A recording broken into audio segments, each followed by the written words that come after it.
All right, welcome back. I'm sorry I have been away so long. I won't let you down again. It'll probably happen again. Anyway, the Washington State Championship was this past weekend. Had a great time. Saw a lot of California friends, Oregon friends. Washington State is, for me, it's just like one of the time of the year where everybody from around here comes up. All the IDPA friends come up. And we all get to shoot a match and have a great time, which it was. So, without any more nonsense from me, the Washington State Championship scores are in, calculated and tabulated by me, and high overall, and shooting his PCC, Sydney Ballard. No surprise to see Sydney on top. I don't even want to look at the scores again because he was so far ahead. He spanked everybody. So, Sydney in his PCC does it again. Not surprised to see that. Josh Stone, The Rock, coming on top of CO. I think that's his third, maybe in a row. I'm not sure. CO IDPA State Championship. So well done, buddy. CDP, Marty Johnson, our friend from California, and I think the only person to win a division this year that was not from Washington, if I'm right. If I remember everybody here correctly. I could be wrong. I might be wrong about one person, which is the next person in SSP, Scott Stevens. I think he's a local, but I'm not entirely sure, or at least from Washington. If anybody knows, Scott, if you see these videos, tell me where you're from. But I think you're from Washington. ESP, Jake Bryant, another buddy. Well done. Jake is another guy who's shoots lights out, and he's on, it's got to be 3 or 4 Washington State championships now. And Jake is doing a little bit different. He's just kind of traveling each year from division to division and winning there too. I want to say he's got one in CDP, CO, and now ESP. So looks like he's going to be tackling maybe Bug next. No, he's not crazy. He's not that crazy yet. I think he's going to go to CCP next. So, Revolver, Chuck Pogge, another Washington friend. At least I'm pretty sure he's from Washington. I know I'm pretty sure he's won the Washington State Championship before in Revolver. But well done, Chuck. Good to see you up there. Next, Bug, the one true division. Coming out on top, Nick Brody, my buddy, Nationals buddy from last year, traveling buddy, as well as everybody else. But winning on top. If Nick had taken his Bug gun, shot 6 rounds, the same as he did in Bug, and done that in ESP, he would have been second only to Jake, who was the division champion, which is a pretty phenomenal performance in Bug, if I do say so myself, knowing a little bit about that. that was awful. CCP, my buddy the Glock Wizard, Mark Ayala. Well done there. He has been kicking ass and taking names in CCP this year, so hopefully that trend will continue. In all we've got left this year is Idaho and Nationals. So, yep, hopefully he gets into Nationals and we are all good to go there. So, those are the scores. I did something a little different and shot the match with my Smith & Wesson CSX, which is what I'd like to talk to you about today. And I shot it in Bug Optics Division. So, shot it with 6 rounds to begin with and loaded to a higher capacity magazine. And I can tell you of the ways in which I really wanted to shoot a match, because I've shot Bug Optics I went down to Texas and shot it 6 rounds in every magazine, which was fun, but not as fun as some of the other ways. And then I shot the Western and RMR with the 26 and 10 round magazines, or 10 rounds in every magazine. And then finally the Washington State Championship with the CSX. And 6 rounds and loaded to 15. So it was by far the most fun I've had shooting bug optics. It's kind of like you got to be. It's most first arrays in a match are either 2 targets or 3 targets, and so you've either got to go 3 and 2 and reload, or 2 2 2 and reload. But it's a little bit of a traditional bug feel to it, like, oh, you got to get your hits right here. You gotta slow down and get your hits. No, but you gotta be limited through this magazine and then reload and now lay the hammer down. So I like it because it's like you're like modulating up and down between like, oh, I got to be accurate here, and then you gotta push it a little bit. So super interesting, super fun. Definitely the way I think it should go. Will IDPA choose that? I don't know. Let's look at a few more stages, and we'll come back and talk about the Smith & Wesson CSX.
All right, so this is what I am here to talk about today. This is the Smith & Wesson CSX, the 3.6 inch, because when I was thinking about bug guns, I really didn't want another 3. When they make it into 3.1 and a 3.6, like I said, this is the 3.6.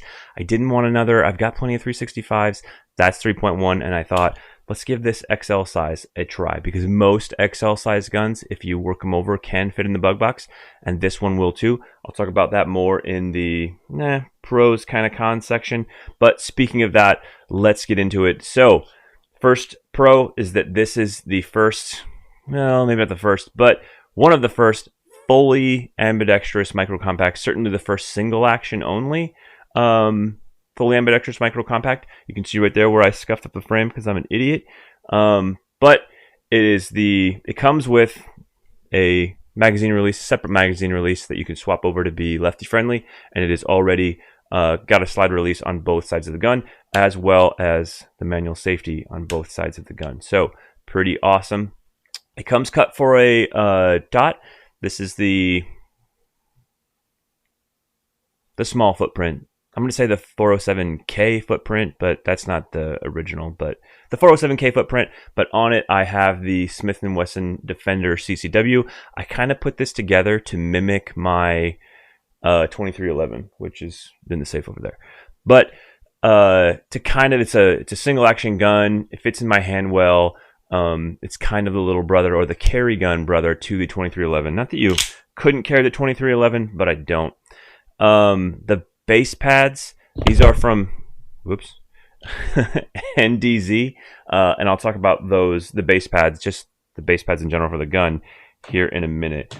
So another pro, it's single action, which is awesome. So you get a pretty good trigger. I didn't do the poundage, but if I had to guess, I'd say it's between 3 and 4 pounds. So it's not too heavy, and it's not too it's not crazy light either though. The action is pretty smooth for a little gun. It's pretty well put together. I'm just really impressed with it. So and it's cool looking. So that's important, as I almost don't put the magazine back in or screw that up. Another pro that comes with large capacity magazines if you live in a state like that. So I didn't get them because I live in Commie, Washington, but if you buy this anywhere else, you get, I think it comes with like a 12, a 15, and a 17, and they have like pieces that go in on the back and the back strap so that you can extend the grip. I don't know, even if I had those big magazines, I don't think I would extend the grip. I think I would just let it hang out. But anyway, so that is pretty awesome. That already, if you buy one of these, you've got the 17 round and the 15 round options are available. Last thing for pros, there's probably more pros. It's just I couldn't think of, I like shooting it. I don't really know how to put that into words, I guess, or to a certain pro, but it shoots well. Particularly with my 95 or 105 power factor ammo. So it's a smooth little shooter. It shoots about as well as like if you put a 125 into like a bigger gun, like the 2311. So it just shoots well. And it would fit the bug box if I know I could make it do it. I do this enough, cut up guns enough to know that it would. This little piece here in the beaver tail is plastic. So if somebody wanted to, like, it doesn't need to come down a lot. It is just slightly too long in this dimension from fingertip to fingertip. So you could take a little bit off the back of this and it would fit. But as it sits here, it doesn't, but I could make it. I'm just not going to do it because I'm not going to shoot it in trad bug.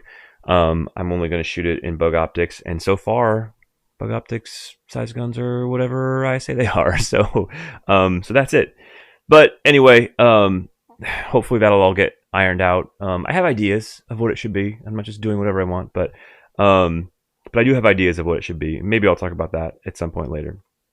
Okay, to get into the cons, I don't have like a ton of cons, but one that is probably the most significant to me is that this gun just should have been a 12 round gun. So it holds, for me, it came with two flush fit 10 round magazines. I put this was flush fit, and I put this extension on it. So this is just a hunk of metal that extends it down to be the size of the other 12 round magazines, the 12 round magazines you can buy. And so the problem is, and I have the magazine right here. This is also, I bought these 12 round base plates to go on here, thinking that they would take up that extra little space in my hand, but they don't. You still need this sleeve right here, which is a terrible idea. It's just terrible. It came with a 10 round magazine that was the size of a 12 round that had a different type of base plate, in which this sheath thing here is attached to the base plate. And I like that. I like that a lot. I thought that was a great idea from Smith & Wesson. And so I ordered a couple more of their magazines, and they shipped with these things. And so I emailed Smith & Wesson, and I was like, hey, these have the new ones. These are supposed to be new magazines because there's old magazines from the original CSX that was discontinued. They have a gray follower. These have blue followers. They're supposed to be new magazines. Why do they have the old type of sheath on them? And they either didn't know or were jerks about it. I really don't know, because like I was communicating with them via email, and they were like, oh yeah, oh yeah, I know what you mean. I know what you're talking about. So I like made them. I took pictures of what I wanted, the sheath and the base plate of combination that I wanted. And I I made words on it or put text on it being like, this is what I've got. This is not what I want. This is what the gun came with. This is what I want. And I thought fairly articulate in my description of what I wanted. And then they were like, sure, no problem. We'll send you those base plates, and we'll send you what you want. And I was like, awesome. Well, I have 4 magazines. Can you send me 4? And they were like, well, can you show us a receipt for 4 magazines? And I was like, sure. And so I dug the receipt out for the extra magazines that I bought, sent them a picture of that, and they're like, okay. And then they ended up sending me like 6 of these base plate combinations, but it was all the wrong ones. It was the opposite of what I was asking for. So like, I don't know. And then so then I was like, okay, they don't understand what I'm saying. And so I replied, I'm like, hey guys, like, we've had a miscommunication here. This is actually what I'm asking for. And I like circled it again on the picture. And then they were like, okay, we understand now. We'll send them to you. And then they sent me one lone base pad, and it wasn't even not even the extra piece, like just one lone base pad. And I was like, okay, either you're just not getting it, or you're trolling me. Either way, like, I'm done with this. So, like I said, it just should have been a 12-round gun. Like, this should have just extended so that a 12-round magazine fit flush in here without this sleeve on it. As it is now, without the sleeve, there's that little gap, and this should have extended down to here and it been a 12-round gun. It just doesn't make any sense for it not to be. But I digress. The next con I've already said, but I wrote on my notes. Smith & Wesson changed from a good base plate and sheath to a stupid one. So that's what happened. Smith & Wesson customer service is pretty useless. Another con, already talked about. The last one, and not like a terribly significant one. If I were running hollow points or self-defense ammo in this, I don't think it would be like too cumbersome to shoot. However, if you're gonna run 125 power factor ammo in this, it's a bit much. So, like I said, it's not awful, but it's not. Whereas the Glock 26, I can kind of like float in between. I mean, really, you can do any of the divisions with a Glock 26. You could shoot it in CO like I have. You can shoot it in Bug like I have. You could shoot it in CCP, ESP, and SSP, I guess. You know, assuming that you're stock for SSP. But you really can't do that with this. I just don't think it would be. It would just be a longer day, a more difficult day shooting 125 out of this. It's just lighter. Yeah, I don't know. I shot it with a bunch of 125, and I didn't find it as entertaining or engaging or worthwhile as the Glock 26. So I guess the big question is, am I going to keep this gun? Because like I buy and sell guns quite a bit. And the long and short of it is, yes, I'm going to. I think this is just going to end up in the rotation of like, hey, I feel like shooting a bug match. I feel like shooting a bug gun, and grab this out at some point and do it again. Is it something that I'm going to like cook up and go to nationals? No, I'm not going to do that. Is it going to be my new carry gun? No, it's not going to be that either. It's just going to be a range toy. So would it work for you or for somebody who is interested in carrying it? Probably. Like I think it's fine. And carrying an appendix, like I said, I don't have any issues with it. It would do just fine for that purpose. It's just I've already got carry guns or guns I like to carry that I think are a little bit better. So that's about it for the Smith & Wesson CSX. What are we doing coming up?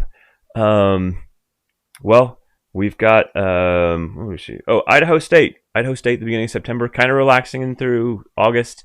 I don't think I've got a major in August. And then Nationals, Idaho State beginning of September, and Nationals at the kind of middle of September, late September. The last thing I want to talk about, I've already talked about this a little bit. I put a little bit of a teaser on Instagram, but I built this. This is a Glock 26X, as it's become known. I thought 1926 was a cooler name, kind of like play on 1911, but Glock Store, who copied my homework almost immediately. Actually, they were working on this like 18 months ago, and I just didn't know it. They came out with their own version, so I am on the pre-order for one of those, and now I have this, so I'll have two. But put this together as just kind of a neat little, I don't know. I just think that a 26 slide on a 19 frame is a pretty neat idea.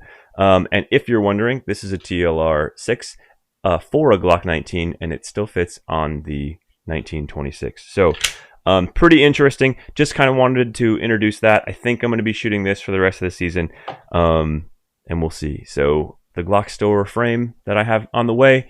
So as soon as I built this and kind of parted out a Glock 19 and a Glock 26, my Glock 26 and a Glock 19 frame into these two guns, the other 26 is over there.